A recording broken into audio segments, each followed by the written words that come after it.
di SMA. Kami di SMA 2 itu, saya dari SMA 2 ya Bapak Ibu, masuk jam 7.04, pulang jam 2, kecuali hari Jumat. Ya.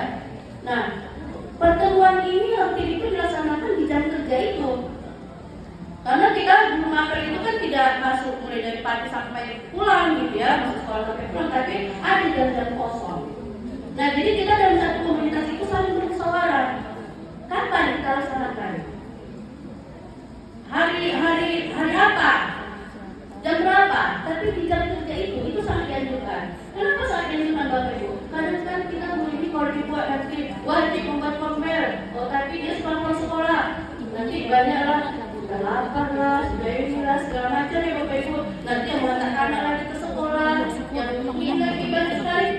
Oh nanti, apa masalah-masalah yang timbul ya. Tapi kalau kita usaha seperti ini memang jam kerja kita ya wajib ya, kewajiban kita sebenarnya kita harus memenuhi jam kerja kita gitu ya. Jadi kalau misalnya kita mau buat pertemuan di situ, itu sangat dianjurkan ya. Di sana kita buat pertemuannya. Nah kemudian sekarang kita masuk ke pelaksanaan siklus inquiry komunitas belajar. Tadi di akhir slide yang dikemukakan oleh Ibu Aisyah, tadi sudah dijelaskan bahwa ada pertemuan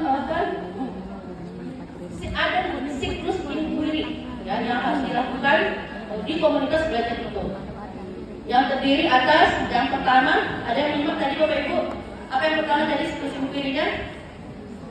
Dimulai dari mana kegiatan di dalam komunitas belajar itu? Refleksi. Yang pertama? Refleksi. Bukan, itu tahapannya. Sekarang siklus inquiry yang kita lakukan. Ini kan ceritanya sudah terbentuk komunitas belajar itu. Ini ceritanya sudah terbentuk. Nah kemudian apa yang kita lakukan ketika beraktivitas di dalam komunitas belajar itu? Ada namanya siklus inquiry. Ada 4 tahapan. Ada yang tadi kita di slide terakhir, mungkin karena slide terakhir tadi mungkin agak-agak apa ya Bapak Ibu, agak-agak kurang fokus mungkin ya. Jadi yang pertama refleksi awal. Ya, siklus inquiry yang pertama adalah refleksi awal. Ya. Kemudian setelah refleksi awal, yang kedua adalah perencanaan. Ya Bapak Ibu, perencanaan. Baru kemudian yang ketiga Implementasi. Dan evaluasi. Ya, ini adalah 4 siklus ya yang kita lakukan dalam berkegiatan di dalam komunitas belajar. Pertama refleksi dulu, refleksi awal. Baru buat perencanaan. Setelah membuat perencanaan, tentunya apa hasil dari perencanaan itu harus diimplementasikan, harus dilaksanakan. Bagaimana hasilnya? Dievaluasi. Setelah dievaluasi bagaimana lagi? Balik lagi. Namanya siklus. Ya Bapak Ibu, siklus itu berasal dari kata cycle, ya kan? Siklus cycle lingkaran. Artinya dia suatu proses yang dilakukan secara terus-menerus, tidak berhenti. Ya, nah. Kita lihat pelaksanaan siklus inquiry komunitas belajar. Yang pertama tadi adalah refleksi awal. Nah di sini kita merefleksikan kondisi dan tantangan murid dalam literasi. Kalau ada contohnya literasi, ini kita buat contohnya ya. Menggunakan data-data yang ada. Dari mana data-data itu diambil? Bisa dari rapor pendidikan atau asesmen nasional. Bisa dari rapor hasil belajar siswa. Bisa dari data asesmen formatif dan sumatif murid. Bisa dari data observasi guru. Tapi tidak boleh hanya berdasarkan data observasi guru. Ini hanya salah satu alternatif, tapi harus didukung oleh data-data yang lain. Bisa juga data lainnya ya yang mendukung. Nah, ini dulu refleksinya ya. Hasil-hasil refleksi tersebut kemungkinan besar terdiri lebih dari satu topik tantangan pembelajaran yang terjadi pada murid, karena refleksi setiap anggota terhadap kondisi dan tantangan murid tentunya berbeda-beda. Jelas Bapak Ibu. Ibu nanti di kelas mana yang masuk? Ada komunitas belajar. Misalnya komunitas belajar guru kelas 1, misalnya di SD yang punya rombel banyak. Walaupun sama-sama kelas 1, guru-guru kelas itu tentunya memiliki kondisi dan tantangan yang berbeda-beda di kelasnya masing-masing. Benar nggak Bapak Ibu? Benar, Benar ya? benar. Nah, tentunya. Jadi tidak misalnya harus di dalam satu pertemuan ini semua apa yang kita dapatkan tantangan atau kondisi itu kita laksanakan di dalam satu pertemuan. Tapi ambil saja satu topik misalnya ya, pilih satu topik atau maksimal 2 topik yang diproyeksikan dapat diselesaikan dengan strategi yang sama. Jadi tadi sudah terbentuk kombel, sudah dilakukan refleksi awal. Kemudian Bapak Ibu melaksanakan pertemuan rutin, bertemu. Rencana. Setiap anggota di dalam komunitas itu saling mengeluarkan pendapatnya. Apa kondisi yang dihadapi ketika belajar di dalam kelas? Apa tantangan-tantangan yang dihadapi ketika belajar di dalam kelas? Pilih. Mungkin ada kesamaan, ada topik yang sama. Pilih ini yang menjadi yang bisa kira-kira diselesaikan dengan strategi yang sama. Nah kemudian bagaimana kita cara memilih topik-topik itu? Begitu banyaknya mungkin masalah-masalah yang dihadapi oleh guru-guru ini ya ketika mengajar di dalam kelas. Cara memilihnya adalah yang pertama, mayoritas tantangan yang dihadapi oleh anggota apa yang paling banyak. Nanti ibu ini bilang begini yang harus saya hadapi di sekolah. Kemudian bapak yang sana bilang begini. Kemudian ada yang lain begini. Nah jadi bisa ada pemilihan mungkin apa yang disampaikan punya tantangan yang sama. Berarti mayoritas dia tantangan apa ya? Itu dulu gitu kan. Mana yang paling banyak masalah yang dihadapi oleh guru-guru ini? Itu dulu kita utamakan. Kemudian tingkat kesulitan pembelajaran yang dirasakan oleh semua anggota. Misalnya, karena saya guru biologi, saya contohkan dulu ya Bapak Ibu di mata pelajaran biologi. Kita ketika mengajarkan materi biologi itu bisa ada nanti pendapat yang sama dari guru ini untuk menyampaikan topik ini kayaknya saya kesulitan. Gimana sih caranya gitu kan? Gimana sih caranya? Bisa nggak itu mungkin berbagi praktik yang lain? Apa saya juga apa aja misalnya ya ada kamu dan itu kegiatan mungkin ada beberapa orang dari anggota ini memang merasakan kesulitan yang sama. Saya pun saya rasa sulit. Nah jadi itu yang kita jadikan prioritas. Ada beberapa guru yang merasa kesulitan untuk membahas topik yang sama. Kemudian tingkat urgensi dari topik yang jika tidak diselesaikan akan berdampak besar bagi murid. Tingkat urgensi topik ini misalnya ada satu masalah. Ada satu masalah yang ditemukan. Karena ini komunitas sekolah lah ya, komunitas SMA Negeri 1 Selikuan misalnya ya. Ada satu masalah yang dihadapi di sekolah itu. Di Mandu ada dan ini sangat penting. Kegiatan bibin bimtek di Mandua. Cari solusinya. Telepon kita naron dah. Berarti semua anggota komunitas yang ada di dalam kalau begini suara kakak Allah. Kita minta SMS bagaimana caranya untuk menyelesaikan masalah itu. Jadi itu caranya. Bagaimana kita memilih topik untuk dibahas di dalam satu komunitas. Yes, Bu. Nah, untuk menjalankan komunitas itu atau bagaimana kita mau belajar dalam komunitas atau bagaimana supaya efektivitas dari komunitas itu bisa baik gitu ya. Ada link di sini yang bisa digunakan oleh Bapak Ibu untuk belajar. Di sini ada panduan seri belajar materi PNM, inspirasi para guru belajar bersama. Tadi Bu Esa juga sudah mengatakan bahwa PNM itu merupakan suatu platform yang bisa kita gunakan untuk belajar apa saja yang terkait dengan profesi kita sebagai guru. Dan itu memang yang betul-betul original. Kalau misalnya seperti kami, ya Bapak Ibu, yang menyampaikan kepada Bapak Ibu, bisa saja nanti pemahaman kita berbeda dengan satu topik, ya kan? Tapi kalau yang sudah ada di PNM, itu memang sudah dari sumber utamanya, sudah dari Kemendikbudristeknya, gitu. Yang sudah dikurasi, yang sudah memang itulah dia yang sudah disepakati bersama materi itu. Jadi silahkan kita belajar di situ. Tentang komunitas juga, silahkan kita belajar di sana. Atau bisa juga di sini contoh rencana moderasi. Bagaimana moderasinya, bagaimana tahapan-tahapannya, apa yang kita laksanakan di dalam komunitas itu supaya komunitas itu bisa lebih efektif, lebih efisien, lebih berdampak. lebih berguna bermanfaat bagi semua. Ini contoh rencana moderasi belajar baru menggunakan studi belajar pada linknya ya Bapak Ibu. Lanjut Bu.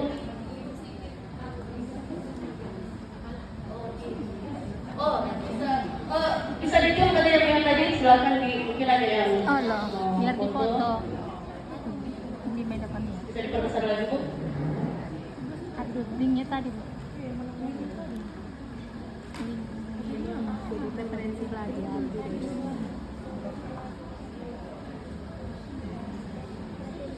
Alah, maaf mundur. Mundur lagi. Kalau udah paling maksimal tuh. Mungkin bisa dibagi ya nanti aja ya untuk ya.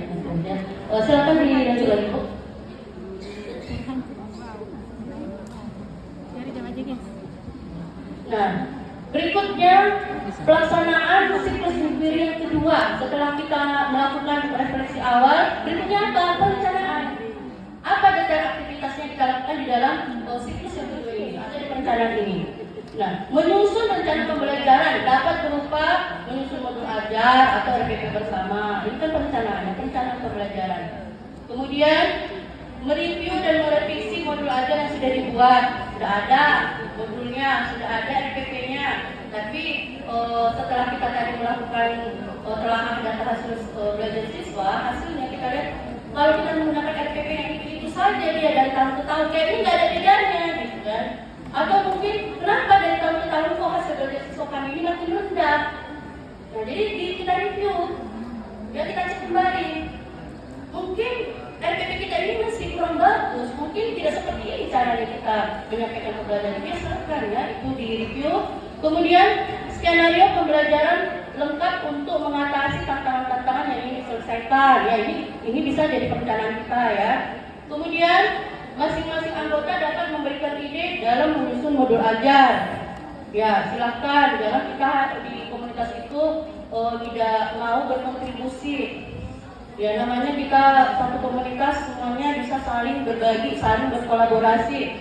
Ya silahkan kita semuanya punya ide-ide. Dari mana bisa berangkat ide? Tentunya kita harus punya modal. Dari mana kita bisa dapat modal? Itu tadi ada PNM. Ya, ada PNM. Kita bisa belajar di situ. Mungkin ada guru yang lain belum tahu gitu kan. Tapi kita sudah punya informasi tentang bagaimana misalnya ada berbagai macam praktik lain, atau mungkin ada RPP, ada mungkin ada aplikasi-aplikasi yang bisa kita gunakan supaya pembelajaran kita lebih menarik. Ya, ini kita bagi dengan teman-teman kita yang lain. Apapun informasi yang kita dapatkan itu kita berikan ide, kita bagi. Nah kemudian dalam menyusun masing-masing anggota ya, dalam menyusun rencana pembelajaran harus ada inovasi. Harus ada inovasi strategi yang belum pernah dilakukan di kelas atau modifikasi dari strategi yang pernah dilakukan untuk mendorong hasil yang berbeda. Ya, jadi tadi kita sudah punya RPP, sebenarnya sudah punya modul, tapi kok gitu-gitu aja hasilnya, atau kok malah makin rendah hasilnya. Ayo kita berinovasi semuanya. Ayo kita buat bagaimana lagi pembelajaran yang lebih menarik lagi, bagaimana lagi strateginya yang kita lakukan di dalam kelas supaya kan ada hasil yang berbeda. Nah, kemudian pada proses ini masing-masing anggota juga dapat mencari referensi pembelajaran dari berbagai sumber yang relevan. Itu tadi contohnya ya Bapak Ibu referensinya yang sudah disampaikan sebelumnya. Nah setelah tahap perencanaan kita masuk ke tahapan yang ketiga yaitu implementasi. Kita sudah buat RPP, maka RPP atau rencana pembelajaran sudah disusun ini oleh semua anggota diterapkan oleh seluruh atau sebagian rencana sudah dibuat itu sesuai dengan konteks kelas masing-masing. Ayo kita laksanakan. Kita sudah buat RPP yang terbaru nih, yang di mana di dalam pembelajarannya sudah berbasis digital misalnya kan. Kita sudah belajar bersama-sama di dalam satu komunitas itu. Kita sudah saling coba buat ya. Seperti tadi contohnya ya Ibu, ada krisis atau ada lagi workshop, ada banyak macam aplikasi-aplikasi kita bisa kita gunakan supaya pembelajaran lebih menarik. Apalagi sekarang kenapa kok anak-anak semakin malas belajarnya? semuanya tidak punya motivasi, maunya tidur. Bisa jadi sebenarnya karena memang kita kurang menarik. Kurang menarik kita dilihat oleh anak-anak ini.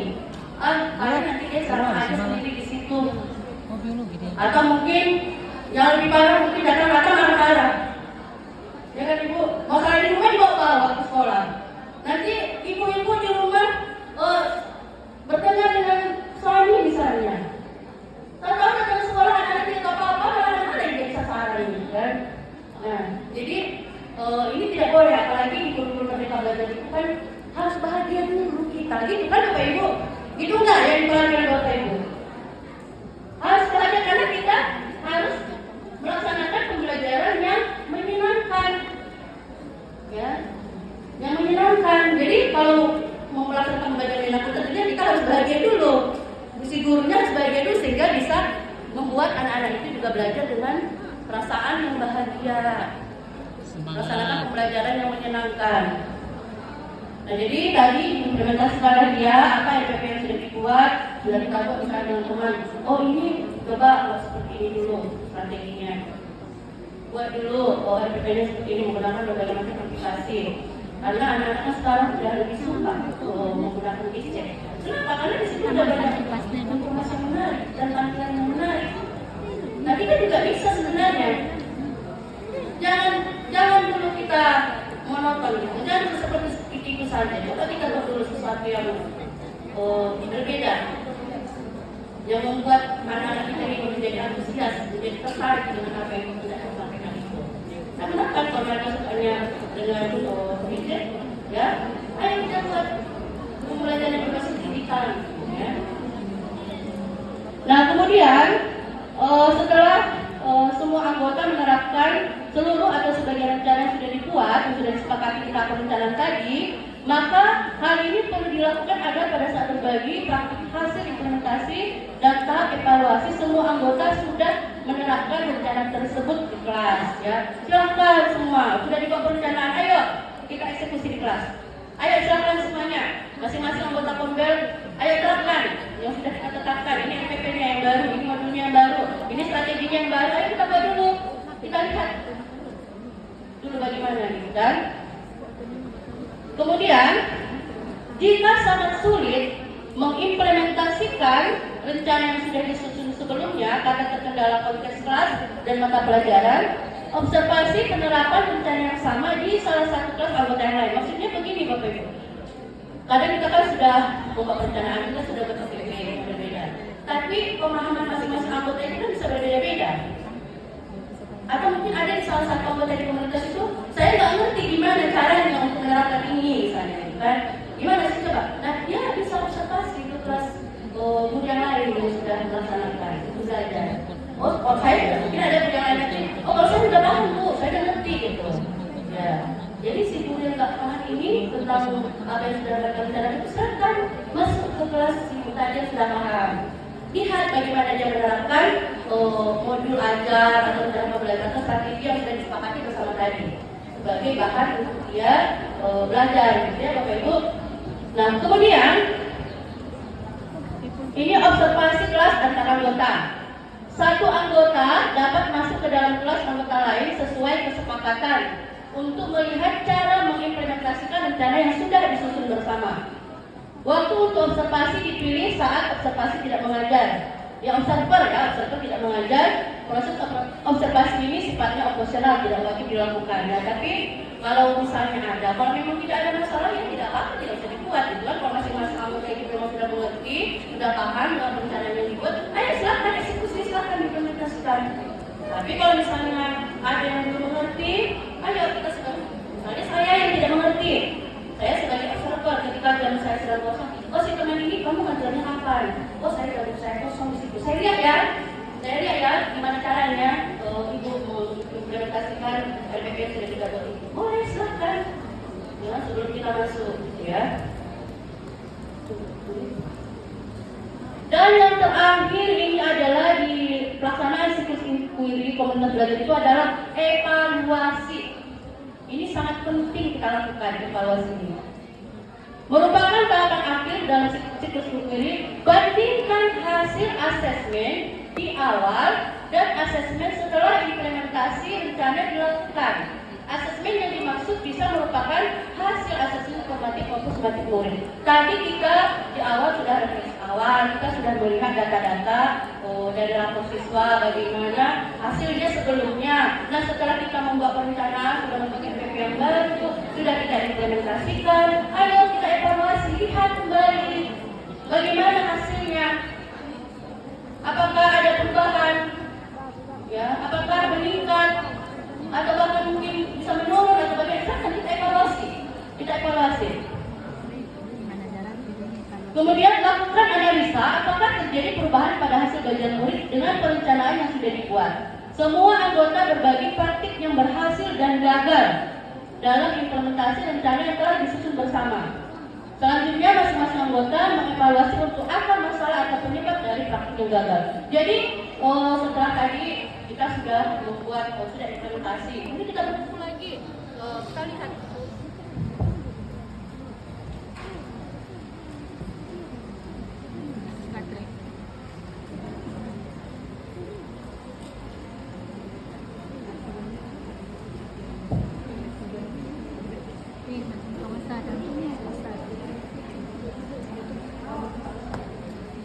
Ya sedikit lagi ya Bapak Ibu, ini dari akhir sebenarnya kita di rangkaian acara itu 12.15 kita sudah harus istirahat karena memang tadi ada gangguan yang kita tidak mulai tepat waktu.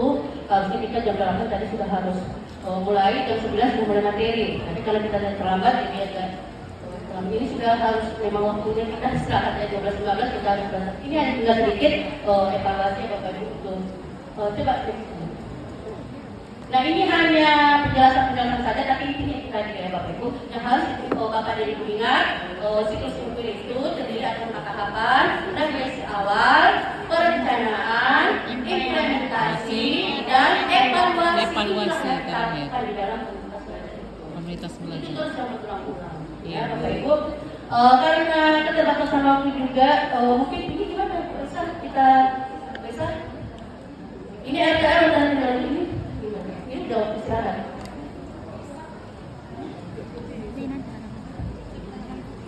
Lain apa? Sebenarnya sombong lebih siang. RTL kan apa yang mau kita lakukan. Baik Bapak Ibu, kita lanjutkan sedikit lagi ya Bapak Ibu. Kita lanjutkan dulu ya. Jadi setelah kita belajar dari pagi, tadi sudah ada bahkan yang disampaikan oleh Bu Aisyah, kemudian sudah kita jelaskan juga bagaimana tahapan untuk membentuk kombel. Nah kemudian kita membuat rencana tindak lanjut atau RTL. Nah jadi artinya begini Bapak Ibu, BPKP itu sangat menginginkan supaya semua komunitas yang ada di seluruh Sumatera Utara itu benar-benar bergerak. Ya, jadi harus ada rencana tindak lanjut setelah dilakukan sosialisasi, setelah dilakukan bidik seperti ini.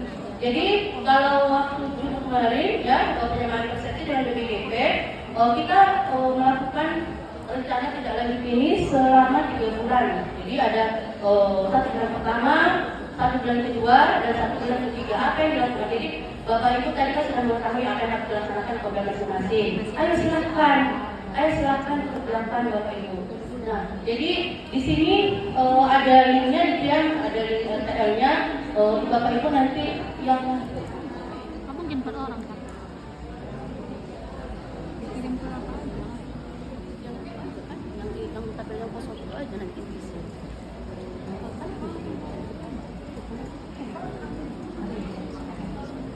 Oke, saya ambil alih ya Bu ya. Ini untuk RTL ya Bapak Ibu ya. Untuk RTL ini nanti harus sudah selesai sebelum kita bubar. Nanti sebenarnya ada waktu RTL, tapi bolehlah diancang-ancang dari sini gitu ya. Dari istirahat dan cepat selesainya gitu Bapak Ibu. Nah, di RTL ini silakan Bapak Ibu kalau mau membuat link, kalau mau mengetikkan link di sini ada linknya. bit.ly garis RTL Kombel Padang Sidimpuan. Huruf kecil semua tanpa spasi. RTL Kombel Padang Sidimpuan. Boleh di scan, boleh. Silakan di scan nanti. Nah, di situ nanti akan ada isian. Silakan Bapak Ibu copy paste dulu, di copy dulu dokumennya. Kemudian diisi berdasarkan komunitas masing-masing. Di situ nanti akan ada isian Nama komunitas belajar siapa? Nama komunitas belajar ya Bapak Ibu ya. Kemudian nama penggerak komunitas, nama Bapak Ibu. Kemudian di situ target waktu pelaksanaan jangka pendek dengan jangka panjang. Seperti yang disebutkan Ibu Nurmala tadi ada 3 bulan ya Bu ya. Boleh dari 3 bulan dari sekarang itu jangka waktunya. Kemudian kegiatan yang akan dilakukan. Nah setelah Bapak Ibu mengikuti BIMTEK ini, kegiatan selanjutnya apa nih? Apakah koordinasi dengan kepala sekolah, kemudian koordinasi dengan anggota kelompok untuk merencanakan rencana kerja, seperti itu kan Bapak Ibu ya. Kemudian jadwalnya di situ terperinci. Misalkan koordinasi dengan kepala sekolah tanggal berapa nih? Kemudian penanggung jawabnya siapa? Berarti kan Bapak Ibu kalau untuk koordinasinya, karena Bapak Ibu ya diundang ke BIMTEK ini. Kemudian pihak yang dilibatkan siapa saja? Berarti Ibu, mungkin kepala sekolah, mungkin PKS kurikulum bisa. Kemudian ada kegiatan. Ibu ketemu dengan Ibu kepala sekolah mungkin apa daring? Itu ya. Ditentukan. Kemudian evaluasi program. Di situ nanti akan ada Bapak Ibu. Silakan Bapak Ibu isi. Kemudian nanti dikumpulkan di folder. Ada lagi nanti foldernya. Linknya juga nanti ada. Oke Bapak Ibu, paham untuk tugas RTL-nya Bapak Ibu sebelum kita tutup untuk istirahat siang? Ada pertanyaan? Ya Ibu? Oh materi. Mas sebentar ya Ibu. Nah, ada pertanyaan materi Ibu Nurmala. Sebentar ya. Ada Bapak Ibu, ya, seperti tadi yang sudah saya sebutkan, jangan masalah-masalah dari luar kita bawa ke kelas. Ya, kita harus mampu mengelola emosi dengan baik. Ya, mood kita itu sebisa mungkin kita kondisikan selalu kita dalam keadaan yang bahagia ketika kita mengajar di dalam kelas, sehingga kita bisa menciptakan pembelajaran yang menyenangkan. Ya, Bapak Ibu. Nah, kemudian penerapan kode etik dalam menjalankan tugas aturan sebagai guru. Next.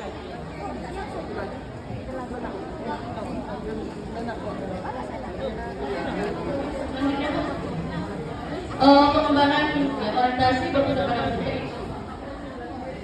Lanjut. Nah ini udah dibagi apa ini? Gak ada lagi yang perhatian saya ini saya lihat. Udah fokus. Aduh, ini udah kwitansi nih ya Bapak Ibu ya. Tapi didengarkan juga lagi ya Bapak Ibu. Nah, nah sekarang kompetensi sosial membangun ekosistem yang kolaboratif, ya. Jadi yang paling penting di sini disebutkan di sini kompetensi sosial ini adalah bagaimana kita seorang guru ini menjadi seorang guru yang selalu mau berkolaborasi, mau bekerja sama. Jadi ini juga sebenarnya bukan hanya kita sebagai guru ya Bapak Ibu, tapi juga bagaimana kita di dalam kelas itu bisa menciptakan siswa kita itu menjadi siswa yang selalu bisa melakukan kolaborasi. Kenapa Bapak Ibu? Karena sebenarnya siswa kita itu kan dia kalau dikatakan misalkan tidak cocok lagi sebenarnya sebenarnya untuk mereka itu juga tidak harus ada lagi yang salah. Kenapa? Karena tidak bisa dikatakan bahwa seorang siswa itu dia memang menjadi nomor satu dari semua gitu, dari semua hal gitu, dari semua mata pelajaran, dari semua kompetensi. Jadi harusnya mereka kita tuntut ketika rata-rata kita bimbing anak-anak ini supaya menjadi orang yang bisa berkolaborasi, bisa bekerja sama. Nah, sebelum kita menuntut siswa kita seperti itu, tentunya kita dulu sebagai guru menjadi seorang guru yang memang adalah guru yang selalu bisa berkolaborasi. Kenapa? Karena satuan pendidikan ini bisa maju karena memang setiap komponen yang ada di dalam sekolah itu mampu berkolaborasi dan semua punya istimewa masing-masing, punya balas masing-masing. Jadi itu kompetensi sosial yang adalah yang mampu berkolaborasi. Apa saja menjadi indikatornya? Next Bu. Nah, di sini ada kolaborasi untuk peningkatan pembelajaran, keterlibatan orang tua atau wali masyarakat dalam pembelajaran, keterlibatan dalam organisasi profesi dan terjadi untuk peningkatan pembelajaran. Ya. Jadi yang pertama, bagaimana kita seorang guru mampu berkolaborasi agar kita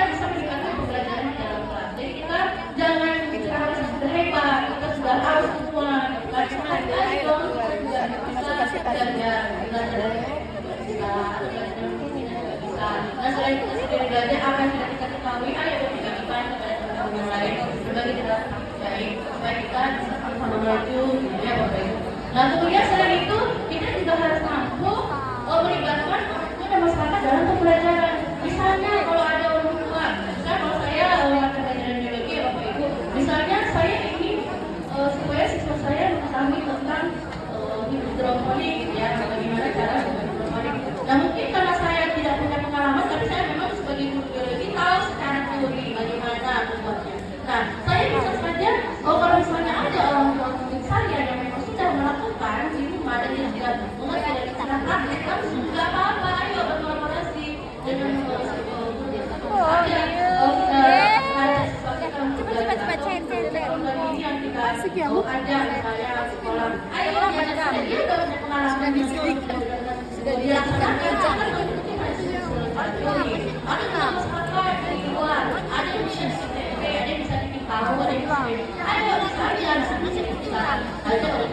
belajar langsung kepada yang memang sudah bisa.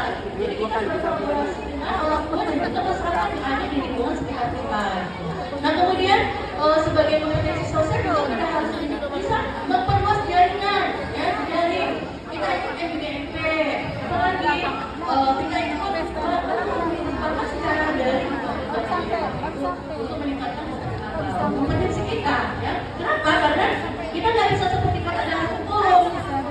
Merasa kita bisa hebat yang di sekolah kita atau di kota kita, tapi kalau kita misalnya bergabung dan memperluas jaringan, memperluas pergaulan yang kita ikuti berbagai organisasi, karena kita akan mendapatkan banyak informasi, banyak pelajaran yang bisa kita dapatkan dari Nah kemudian kompetensi profesional ini sebagai semuanya sudah menjadi guru yang profesional, tidak sudah punya sertifikasi ya, mana aku terima? sebagai besar ya. Nah berarti kita sebenarnya sudah mendapatkan sertifikasi, kita dianggap pada sebagai guru yang sudah profesional. Enggak ya, kita ayo kita refleksi, kita lihat dan kita sudah menjadi apa yang menjadi acuannya, pengetahuan yang berhubungan pada peserta didik, ada sertifikator pengetahuan konten pembelajaran dan cara mengajarkannya, ya. Sudah punya tidak karakteristik cara belajar dan cara belajar peserta didik dan kurikulum dan cara menggunakannya. Nah jadi